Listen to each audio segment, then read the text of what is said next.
तो दोस्तों हम पढ़ रहे थे राजस्थान के प्रमुख राजवंश और राजस्थान के प्रमुख 4 राजवंशों के विषय में अपनी बात कर चुके थे, जिनमें हमने राठौड़ राजवंश को देख लिया था। गोहिल वंश के विषय में हमने बात कर ली थी दोस्तों। इसके अलावा हमने चौहान और कछवाहा वंश के विषय में बात कर ली थी दोस्तों, और काफ़ी सारा मैटर हमने अध्ययन किया था। इसके बाद में भी कुछ और इम्पोर्टेंट राजस्थान के राजवंश हैं जिनके विषय में अध्ययन आपको करना है दोस्तों। मैं आपकी तकलीफ़ और दर्द को भी समझता हूँ, क्योंकि इतना सारा हिस्ट्री जो इतने कम समय में पढ़ना काफ़ी मुश्किल होता है, और चूंकि ये सिलेबस में नया जोड़ दिया गया है दोस्तों, तो हम रिस्क भी नहीं ले सकते हैं। और हमने भी कोशिश की है कि कम से कम समय में आपको वो ज़रूरी फैक्ट बता दिए जाएं जो आपके लिए परीक्षा की दृष्टि से इम्पोर्टेंट है, ताकि कोई भी क्वेश्चन आपका छूटे नहीं दोस्तों। हमारी तो कोशिश यही है कि आपके ज़्यादा से ज़्यादा अंक आएँ और जल्दी से जल्दी आप अध्यापक के पद को सुशोभित करें दोस्तों। तो इसी क्रम में आज अपने अध्ययन करने वाले हैं भाटी वंश के विषय में दोस्तों। अपना ध्यान पूरा स्क्रीन पे बनाए रखिएगा। बहुत ज़्यादा मैटर तो नहीं है, और ये भाटी वंश बहुत ज़्यादा मुश्किल भी नहीं है, क्योंकि यहाँ पर बहुत ज़्यादा डाटा नहीं है दोस्तों। तो चलिएगा शुरू करते हैं। सबसे पहले हम ये जान लेते हैं कि जो भाटी वंश है वो अपने आप को किसका वंशज मानता है। तो भाटी वंश जो है वो अपने आप को श्री कृष्ण का वंशज मानता है। किसका वंशज मानता है दोस्तों? श्री कृष्ण का वंशज मानता है। और श्री कृष्ण जो है वो है चंद्रवंशीय यादव। तो श्री कृष्ण का वंशज अपने आप को मान करके चलते हैं चंद्रवंशीय यादव के रूप में दोस्तों। अगर आपसे प्रश्न पूछा जाए, अब आपसे पूछा जाए कि भाटियों का मूल स्थान कौन सा था, तो दोस्तों भाटियों का मूल स्थान हुआ करता था पंजाब। अगर आपसे पूछा जाए कौन सा स्थान है भाटियों का, तो पंजाब है दोस्तों। ईसा की 6ठी शताब्दी के अंत में यदुवंशी शालिवाहन के बारे में हमें जानकारी मिलती है। शालिवाहन जो है इनका शासन हुआ करता था पंजाब के ऊपर। अब शालिवाहन के पुत्र थे बलंद, और बलंद के पुत्र हुए भाटी, या फिर जिसे हम कहते हैं भट्टी। भट्टी या भाटी हुए दोस्तों। अब ये जो भट्टी या भाटी थे ये बहुत ही ज़्यादा प्रतापी शासक हुआ करते थे, और इसी से भट्टी से ही भाटी वंश की उत्पत्ति अपने मान करके चलते हैं दोस्तों। अगर आपसे पूछा जाए भाटियों के मूल पुरुष या फिर आदि पुरुष हैं तो कौन से हैं दोस्तों? तो दोस्तों आगे हम बढ़ें तो उसमें ये जान लेना होगा कि 285 ईस्वी में, अब जिस भट्टी की अपने बात कर रहे थे वो भट्टी जो है वो 285 के अंदर भटनेर आते हैं, और भटनेर आकर के एक कस्बा बसाते हैं भटनेर, और साथ ही साथ भटनेर के दुर्ग का निर्माण भी जो है इनके द्वारा करवाया जाता है। और इन्हीं भट्टी के वंशज जो हैं वो आगे चल करके भाटी कहलाते हैं। जैसा अभी हमने डिस्कस भी किया था, तो भट्टी या भाटी जो है इन्हें ही जो भाटियों का मूल पुरुष या आदि पुरुष या संस्थापक कहा जाता है दोस्तों। तो ये जो भटनेर दुर्ग है दोस्तों, ये घग्गर नदी के मुहाने पर है, और इस दुर्ग पर सर्वाधिक विदेशी आक्रमण हुए हैं। अगर आपसे पूछा जाए कि सर्वाधिक विदेशी आक्रमण किस दुर्ग ने सहे हैं, तो फिर नाम जो है वो भटनेर के दुर्ग का ही आता है दोस्तों।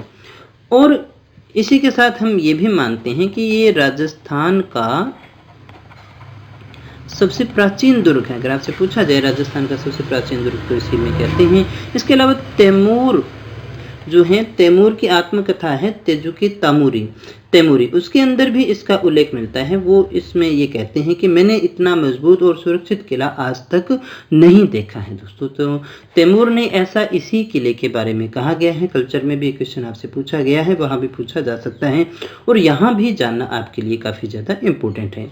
तो इसी में एक और नाम हमें जान लेना चाहिए, वो है सूरत सिंह। सूरत सिंह ने मंगलवार के दिन इस दुर्ग पर अधिकार किया था। तो मंगलवार को करने के कारण ये हनुमान जी का होता है, इसीलिए इसे हनुमानगढ़ नाम दे दिया गया दोस्तों। तो ये कुछ एक बातें थी जो भटनेर दुर्ग के बारे में हमें जाननी थी दोस्तों। इसके बाद में दोस्तों हम बात करते हैं भट्टी के बाद के शासक की। तो भट्टी के बाद उसका जो पुत्र है मंगल राव है, वो भटनेर का शासक बनता है। ये भी प्रतापी था, लेकिन इसके समय में युद्ध होता है, मंगल राव का युद्ध होता है गजनी के शासक ढंडी के साथ में, और उससे वो हार जाता है। हार करके कहाँ आ गया दोस्तों? तनोट आता है। तनोट यानी जैसलमेर आता है, और वहाँ पर तनोट को जो है अपनी नई राजधानी बनाता है दोस्तों। तो यहाँ इसको समझ लीजिएगा, जो भट्टी है वो पंजाब से कहाँ आए, बटनेर आते हैं, बटनेर बसाया, और बटनेर से जो मंगल राव हैं वो हार करके, किससे, गजनी के शासक से हार करके कहाँ आगे दोस्तों, तनोट में आ जाते हैं, और फिर वो तनोट को अपनी राजधानी बनाते हैं दोस्तों। तो यहाँ तनोट जो है उसके बारे में हमें थोड़ा सा जान लेना चाहिए। तनोट माता का जो मंदिर है, इसे जवानों की देवी यानी सेना के जवानों की देवी, थार की वैष्णो देवी, रुमाल वाली देवी, इन नामों से भी जाना जाता है। स्पेशली बीएसएफ के जवानों की देवी भी कहते हैं। उसकी पूजा जो है वो बीएसएफ के जवान ही किया करते हैं दोस्तों। 1965 में भारत पाक युद्ध हुआ था, तो भारत पाक की विजय का प्रतीक विजय स्तंभ भी यहाँ पर बना हुआ है। इसके बाद में दोस्तों ये हमें जानना है कि तणु जो है, तणु जिनके नाम पर देखिए तनोट माता का मंदिर बनाया गया था, तो तणु जो है वृद्धावस्था में अपने पुत्र विजयराज को तनोट का शासक बनाते हैं। वृद्धावस्था में ही अपने पुत्र विजयराज को तनोट का शासक बना देते हैं, यानी जीते जी ही उन्होंने शासक बना दिया था। अब विजयराज के काल में क्या होता है, बाराह और लंगाह राजपूत जो होते हैं वो तनोट पर आक्रमण करते हैं। तो विजयराज के समय में किसने आक्रमण किया, बाराह और लंगाह राजपूत जो थे उन्होंने आक्रमण किया। जब ये विजयराज को हरा नहीं पाते, ये आक्रमण तो करते हैं लेकिन विजयराज को हरा नहीं पाते हैं, तो फिर ये एक षड्यंत्र करते हैं। किसके साथ में मिलकर के, बठिंडा के राजा के साथ में मिलकर के एक षड्यंत्र करते हैं। और ये षड्यंत्र इस प्रकार से था कि विजयराज के था एक 5 साल का बेटा जिसका नाम था देवराज। तो विजयराज का बेटा हो गया देवराज। तो देवराज का विवाह जो है बठिंडा के वराह राजा की बेटी हरकंवरी से कराने का जो है निश्चय किया जाता है, और इसी बहाने से वो जो है देवराज के पिता और देवराज को यानी विजयराज और देवराज को बठिंडा बुलाते हैं, और इस दौरान विजयराज और उसके भाटी सरदारों की हत्या कर दी जाती है। तो देखिएगा क्या कहा हमने, विजयराज के काल में ही बराह और लंगाह राजपूत जो है वो आक्रमण करते हैं, लेकिन वो जो विजयराज है उसको हरा नहीं पाते हैं। तो बठिंडा के राजा के साथ में मिलकर के षड्यंत्र करते हैं, जिसमें विजयराज के बेटे का विवाह बठिंडा के राजा की बेटी के साथ में तय किया जाता है। इसी बहाने विजयराज अपने बेटे को लेकर के जब बठिंडा जाता है तो वहां पर विजयराज और उसके भाटी सरदारों की जो है वो हत्या कर दी जाती है दोस्तों। लेकिन यहाँ पर देवराज बच जाता है, क्योंकि देवराज की सास जो है वो उसे बचा लेती है दोस्तों। देवराज की सास जो है वो उसे बचा लेती है, इसी कारण देवराज तो वहां से बच जाता है।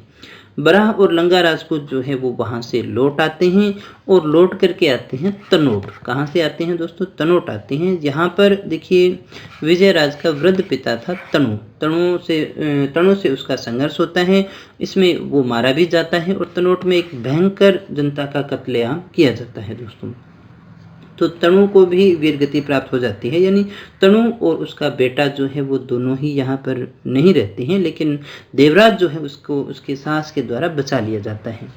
इसके बाद में दोस्तों देखिएगा देवराज अपने पिता व दादा के मौत का बदला लेकर वापस हारे हुए क्षेत्रों पर अधिकार करता है, और फिर तनोट की जगह पर लोदरवा को अपनी नई राजधानी बनाता है। तो देवराज जो है वो एक प्रतापी शासक रहा, वो अपने दादा और पिता की मौत का बदला लेता है, हारे हुए क्षेत्र जो है उन पर पुनः अधिकार करता है, और अब वो तनोट के स्थान पर लोदरवा को अपनी राजधानी बनाता है। यहाँ पर आपसे प्रश्न पूछा जा सकता है कि लोदरवा को किसने राजधानी बनाया था, तो देवराज ने लोदरवा को नई राजधानी बनाया था। ये अपने आप को एक उपाधि भी देता है। कौन सी उपाधि देता है दोस्तों, महारावल की उपाधि देता है। 60 साल की आयु में देवराज को चन्ना राजपूत जो है वो धोखे से मार देते हैं। अब देवराज के बाद में कुछ और शासक आते हैं, जिसमें मूंद है, बछराज है और दुसाज है। ये सारे गद्दी पर बैठते हैं। दुसाज के 2 पुत्र थे, जसलदेव और विजयराज। अब दुसाज क्या करता है, दुसाज अपने छोटे पुत्र को जो है विजयराज को उत्तराधिकारी घोषित कर देता है, अपने छोटे पुत्र को। इसलिए देवराज कि देखिएगा दुसाज की जब मृत्यु हो जाती है, तो दुसाज की मृत्यु होने के बाद में विजयराज द्वितीय ये विजयराज सेकंड जो है वो लोदरवा का नया शासक बनता है। देवराज की मृत्यु के बाद विजयराज द्वितीय जो है वो लोदरवा का शासक बनता है दोस्तों। अब देखिए इसमें क्या होता है कि विजयराज द्वितीय जो है उसकी शादी तय होती है गुजरात के चालुक्य सिंहराज की कन्या से। अब वह शादी करने के लिए जब पाटन जाता है तो उसकी सास कहती है कि हे वत्स, उत्तर प्रदेश के हमारे जो राजा है वो हमारे प्रदेश को हड़प रहे हैं, तो आप उनसे हमारी रक्षा कीजिए। ये बात कहती है उसकी सास, विजयराज द्वितीय की सास जो है वो गुजरात से है, वहाँ से उसको ये समाचार मिलता है। तो अब विजयराज क्या करता है कि उत्तर प्रदेश के राजा को पराजित कर देता है। अब पराजित करने पर वो जो वहाँ का दरबार है, वहाँ उपस्थित सारे जो राजा हैं वो विजयराज को उत्तर भड़ किवाड़ यानी उत्तर सीमा से आने वाले शत्रुओं से भारत की रक्षा करने वाले की उपाधि देते हैं, यानी उत्तरी सीमा के प्रहरी की उपाधि उसको दी जाती है। तो उत्तरी भड़ किवाड़ ये किसकी उपाधि थी? विजयराज द्वितीय को मिलती है। ये क्वेश्चन आपको यहाँ से याद रखना है, बड़ा अच्छा प्रश्न ये बनता है और आपसे पूछा भी जा सकता है दोस्तों। अब देखिएगा उसके बाद में क्या होता है, विजयराज द्वितीय है जो उसकी मृत्यु हो जाती है। उसके बाद में उसका पुत्र भोजदेव जो है वो शासक बनता है। भोजदेव को शासक बनना था, लेकिन भोजदेव को जैसल भाटी जो है वो उसको पराजित कर देता है दोस्तों। जैसा हमने कहा था दुसाज के दो बेटे थे, एक तो जैसल देव और एक विजयराज था दोस्तों। तो विजयराज को जो है वो गद्दी दे दी जाती है, लेकिन विजयराज की जब मृत्यु हो जाती है तो जैसल देव जो है वो लोद्रवा का शासक उसके बाद में बनता है। जैसल भाटी लोद्रवा से अपनी राजधानी जैसलमेर स्थानांतरित करता है और 1155 में जैसलमेर के किले का निर्माण करता है। तो अब देखिए, अगर आपसे पूछा जाए जैसलमेर को राजधानी किसने बनाया, तो जैसल भाटी ने बनाया था दोस्तों। ये आपको अच्छे से याद हो जाना चाहिए और इसी ने जैसलमेर के किले का निर्माण भी करवाया था। इसके बाद में दोस्तों जैत्र सिंह जो है 1275 में शासक बनता है। जैत्र सिंह के पुत्र मूलराज और रतन सिंह एक बार अलाउद्दीन का खिलजाना लूट लेते हैं जब वो इधर से गुजर रहे होते हैं। तो इसके कारण 1303 में खिलजी जो है वो दुर्ग पर घेरा डालता है और 1311 में दुर्ग में ही जैत्र सिंह की मृत्यु हो जाती है दोस्तों। तो जैत्र सिंह की मृत्यु हो जाती है दुर्ग के अंदर ही खिलजी के आक्रमण के कारण। खिलजी जब किले पर घेरा डाल लेता है दोस्तों। तो इस प्रकार से आप देख सकते हैं कि जो कहानी है हमारी बढ़ती हुई कहाँ तक आ चुकी है, जैत्र सिंह तक आ चुकी है दोस्तों। आगे बढ़े हम तो बात करते हैं जैत्र सिंह के बाद। जैत्र सिंह के बाद जो है वो शासक बनता है मूलराज। कौन शासक बना था दोस्तों? मूलराज शासक बनता है। और मूलराज के समय में क्या होता है, जैसलमेर में जब ये शासक था तो दुर्ग में रसद की सामग्री कम पड़ने लगती है। तो मूलराज जो है वो साका करने का निर्णय लेता है। देखिएगा, साका में दो चीज़ें होती हैं, एक तो होता है केसरिया और एक होता है जोहर। केसरिया तो जो केसरिया पगड़ी पहन करके राजपूत सरदार जो हुआ करते थे, सैनिक जो हुआ करते थे, वो दुश्मन से लड़ने के लिए निकल पड़ते थे। किले के द्वार खोल दिए जाते थे और वो उसी के दौरान शहीद हो जाया करते थे। और जो उनकी स्त्रियां हुआ करती थी वो अग्निकुंड के अंदर जोहर किया करती थी दोस्तों। अपने सतीत्व की रक्षा के लिए वो जोहर किया करती थी। ऐसी उस समय की परंपरा थी। दोनों जब होते थे तो उसे हम साका के नाम से जानते हैं। जैसलमेर के 2.5 साके जो हैं वो काफ़ी प्रसिद्ध हैं और बहुत बार इनमें से प्रश्न आपसे पूछा जाता है। तो ये मूलराज के समय में जो हुआ, इसे जैसलमेर दुर्ग का पहला साका स्वीकार किया जाता है। अब देखिए, उसके बाद में आगे हम पढ़ते हैं रतन सिंह। तो रतन सिंह का पुत्र जो है वो गढ़सी नाम था जिसका, वो दिल्ली चला जाता है। रतन सिंह का पुत्र जो गढ़सी है वो कहाँ चला गया दोस्तों? वो दिल्ली चला जाता है और वहाँ से जैसलमेर को पुनः प्राप्त कर लेता है और शासक बन जाता है। अब गढ़सी सिंह ने क्या करवाया? गढ़सी सर तालाब का निर्माण करवाया। आज भी अगर आप जैसलमेर जाते हैं तो वहाँ पर आपको देखने को मिल जाएंगे। और इसका जो है 1366 के अंदर देहांत हो जाता है। गढ़सी सिंह का देहांत कब हुआ? 1366 में। ये याद करने की बात नहीं है दोस्तों, बस आंकड़े यहाँ लिख दिए गए हैं। गढ़सी सिंह कैसा था? निसंतान व्यक्ति था। गढ़सी सिंह की मृत्यु निसंतान हो गई, इसलिए उसके स्थान पर जो है मूलराज का पुत्र रावल दूदा जो है वो यहाँ का शासक बनता है। अब दूदा के समय की जो मुख्य घटना है, मोहम्मद बिन तुगलक जो है वो जैसलमेर पर घेरा डालता है और जबकि रसद सामग्री समाप्त हो जाती है तो फिर ये साका करने का डिसीजन लेते हैं। और दूदा के समय जो साका हुआ उसे दूसरा साका स्वीकार किया जाता है दोस्तों। कौन सा साका? दूसरा साका इसे स्वीकार किया जाता है दोस्तों। और दूदा के बाद में जो है उसका पुत्र केहर द्वितीय जो है वो शासक बनता है। और केहर द्वितीय के बाद में देखिएगा बैरसी है, शासक है देवीदास है और जैत्र सिंह द्वितीय जो है वो इसके शासक बनते हैं। और इसी क्रम में आगे चलते चलते, जिनके बारे में हमें कोई विशेष जानकारी लेने की आवश्यकता नहीं है, तो जैत्र सिंह की मृत्यु के बाद में उसका छोटा पुत्र लूणकर्ण जो है वो 1528 में शासक बनता है। और इसी लूणकर्ण के जो पुत्री उमादे हैं वो इतिहास में रूठी रानी के नाम से जानी जाती है। हमने ये पहले भी पढ़ा था दोस्तों। अब यहाँ की जो सबसे इम्पोर्टेंट घटना है लूणकर्ण की, तो वो ये है कि इनके पिता के समय में एक यज्ञ हुआ जेतवंत, और उसी का ये आयोजन करवाता है और उन भाटी शासकों को, राजाओं को बुलाता है जिन्होंने इस्लाम धर्म स्वीकार कर लिया था, और उन्हें फिर से हिंदू धर्म में दीक्षित करता है दोस्तों। यानी इस प्रकार से हम कह सकते हैं कि शुद्धिकरण की दिशा में ये एक पहली घटना हो सकती है। ऐसा अपने शायद कह सकते हैं कि शुद्धिकरण का ये एक पहला प्रयास था जिसमें इस्लाम धर्म स्वीकार किए गए लोगों को पुनः जो है हिंदू धर्म में शामिल किया गया था। अब लूणकर्ण के समय की एक और विडंबना है कि कंधार का पठान था अमीर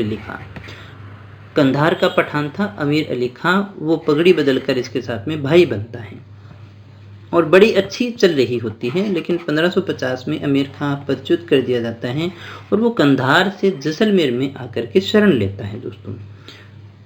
अब जैसलमेर में आकर के शरण तो लेता है, लेकिन यहाँ पर आकर के उसका मन बदल जाता है और वो जैसलमेर को हथियाने का षड्यंत्र रचना शुरू कर देता है। और अमीर अली खां जो है एक बार अपने जो मित्र हैं, भाई हैं लूणकर्ण, उसको कहते हैं कि मेरी बेगम जो है वो आपकी रानियों से मिलना चाहती हैं। तो लूणकर्ण भी इस बात की अनुमति दे देता है। तो अब अमीर अली खां क्या करता है कि डोलियों में हथियार सहित सैनिकों को बैठा करके दुर्ग में ले आता है। दुर्ग में पहुंचते ही तो उन्हें पता चल जाता है राजपूतों को, लेकिन इन दोनों सेनाओं के मध्य क्या होता है, भयंकर युद्ध होता है जिसमें भाटी सैनिक मारे जाते हैं। रानियों के सतीत्व की रक्षा के लिए, क्योंकि इतना समय नहीं था कि जौहर कुंड बनाया जा सके, तो इसलिए राजपूत महिलाओं का कत्ल कर दिया जाता है। सतीत्व की रक्षा के लिए उनको मार दिया जाता है और इसीलिए हम इसे अर्धशाका के नाम से जानते हैं दोस्तों। इसलिए हम इसे क्या कहते हैं, अर्धशाका के नाम से जानते हैं, क्योंकि यहाँ पर केसरिया तो हुआ था लेकिन जौहर नहीं हुआ था। हालांकि इस युद्ध में अमीर खां भी मारा जाता है और लूणकर्ण के बाद में उसका पुत्र मालदेव, लूणकर्ण के बाद में कौन, उसका पुत्र मालदेव जो है वो गद्दी पर बैठता है। 1561 के आसपास जो है मालदेव की मृत्यु हो जाती है दोस्तों। मालदेव के बाद में शासक बनता है हर राय भाटी। हर राय भाटी नागौर दरबार में उपस्थित होता है और अकबर की अधीनता स्वीकार कर लेता है और साथ ही साथ अपनी पुत्री का विवाह अकबर से करता है। और इस प्रकार से हम कह सकते हैं कि भाटियों में ये जो है हर राय जो है वो पहला व्यक्ति था जिसने अकबर की अधीनता स्वीकार की और वैवाहिक संबंध बनाए थे। 1577 में हर राय की मृत्यु के बाद भीम सिंह शासक बनता है। उसने भी परंपरा को आगे रखते हुए पुत्री का विवाह सलीम से करता है। सलीम यानी कि जहांगीर। और जब जहांगीर बादशाह बनता है तो वो अपने इस बेगम का नाम रखता है मलिका-ए-जहां। तो इस प्रकार से ये जो क्रम है जो आगे चल रहा था, हर राय के बाद में भीम सिंह भी अपनी बेटी की शादी जो है उसके साथ में करता है। इसके बाद में जो शासक आते हैं, एक और मूल राज आते हैं, उनके समय में दीवान हुआ करता था सालिम सिंह के अत्याचारों से तंग होकर के ही 1818 में ईस्ट इंडिया कंपनी से ये मूल राज जो है वो क्या कर लेता है, संधि कर लेता है दोस्तों। इस प्रकार से जो है राज्य है वो इसका बिल्कुल क्या हो जाता है, सुरक्षित हो जाता है दोस्तों। फिर इसके बाद में जवाहर सिंह भाटी की बात करें तो ये जैसलमेर के अंतिम शासक माने जाते हैं और इसलिए इम्पोर्टेंट है क्योंकि इसके बाद में कहीं कहीं आपको गिरधारी लाल का या गिरधारी सिंह का नाम भी मिल जाएगा। तो जैसलमेर का अंतिम शासक था। इसके काल में ही सागरमल गोपा को जेल में जिंदा जलाया गया था। यही इनकी सबसे बड़ी अपनी विशेषता या एक बड़ी घटना कह सकते हैं जवाहर सिंह भाटी के समय की। 30 मार्च 1949 को जो है जैसलमेर का राजस्थान में विलय हो जाता है दोस्तों। तो इस प्रकार से हमने भाटी वंश को भी अच्छे से अध्ययन कर लिया है, सारे फैक्ट हमने देख लिए दोस्तों। इसके बाद में 2 वंश हमारे पास में और बचते हैं, वो है एक तो यादव वंश और एक है जाट वंश। इन दोनों के विषय में भी अपने अध्ययन करेंगे और इसी के साथ ही हमारा फिर जो हिस्ट्री का चैप्टर है वो कंप्लीट हो जाएंगे। फिर 1-2 वीडियो जो हमारी बचते हैं वो कल्चर के रह जाते हैं और इस प्रकार से हमारा जो नया सिलेबस भी है यानी रीड सामाजिक कंप्लीट सिलेबस हमारा हो जाएगा। उसी के साथ आपको PDF इसकी अवेलेबल आज ही करवा दी जाएगी ताकि आप इन फैक्ट को अच्छे से याद कर सकें। तो दोस्तों मिलते हैं एक नई वीडियो में कुछ और नई जानकारी के साथ, तब तक बने रहे हमारे साथ। Thank you very much.